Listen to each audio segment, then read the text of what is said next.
5 seconds.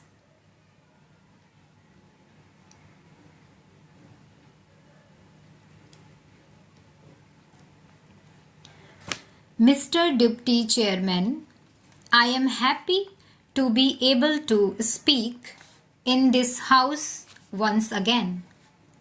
I do so for the first time on this side of the House, and that makes me doubly happy. I welcome the friendly and conciliatory tone of the Honorable Finance Minister's speech. I think the tone and approach has changed over the last 3 or 4 weeks, and that augurs well for this bill, although it will depend upon the outcome of this debate and the assurances that the government is able to give on many issues which he himself hinted are still outstanding issues and need to be resolved.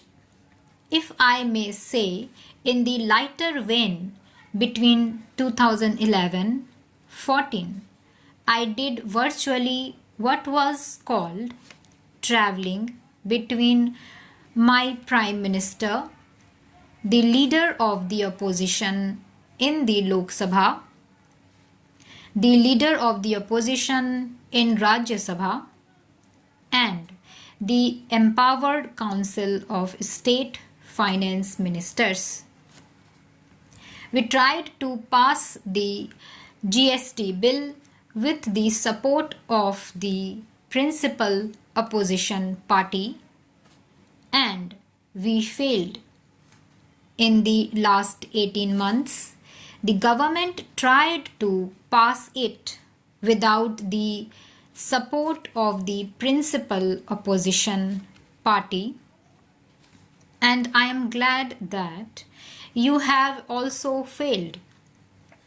Today, if we pass the bill, which I hope you will after we listen to your speech, it will be on the basis of serious discussions, serious negotiations, and serious debate. It is far too important legislation to be passed on a partition basis.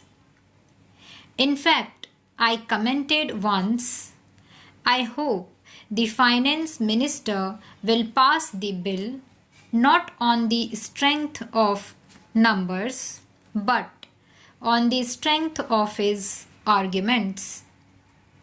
Sir, I am glad that the Finance Minister has acknowledged that it was the UPA government which first officially announced the government's intention to bring about the GST.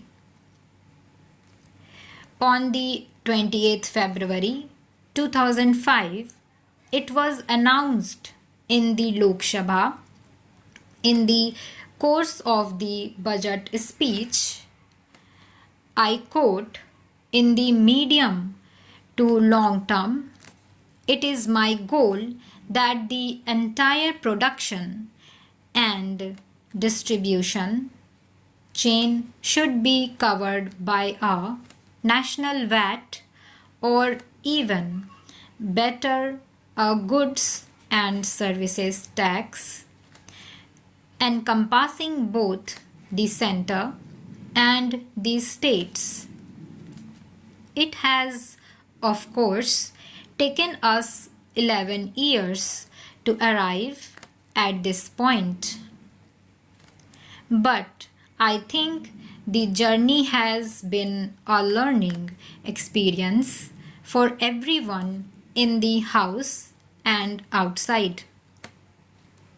Sir, let me make it very clear that the Congress party was never opposed to the idea of a GST.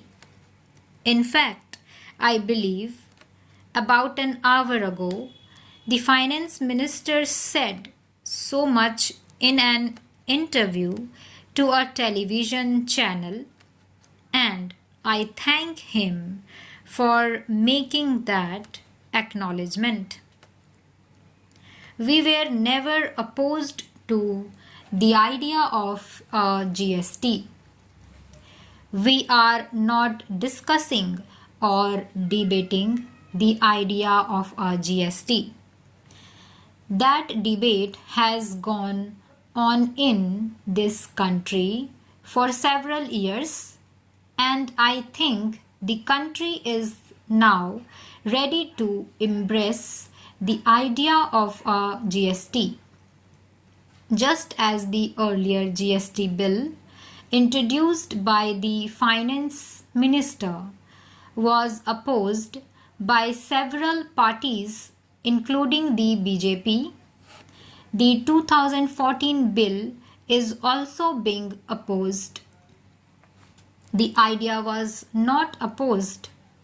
The bill was opposed because we felt that it was possible to have a more perfect bill. And I choose my words carefully. There can be no such thing as a perfect bill. And in a legislation as transformative and as revolutionary as the Goods and Services Tax Bill, I don't think anyone from the government side will claim that this is a perfect bill.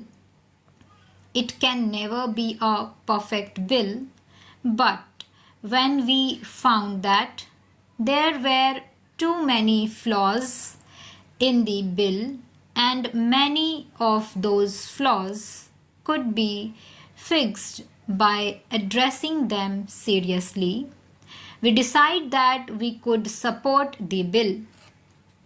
I am happy that in the last few weeks there has been a serious engagement by the government with the opposition parties, including my party, and I am glad that considerable progress has been made.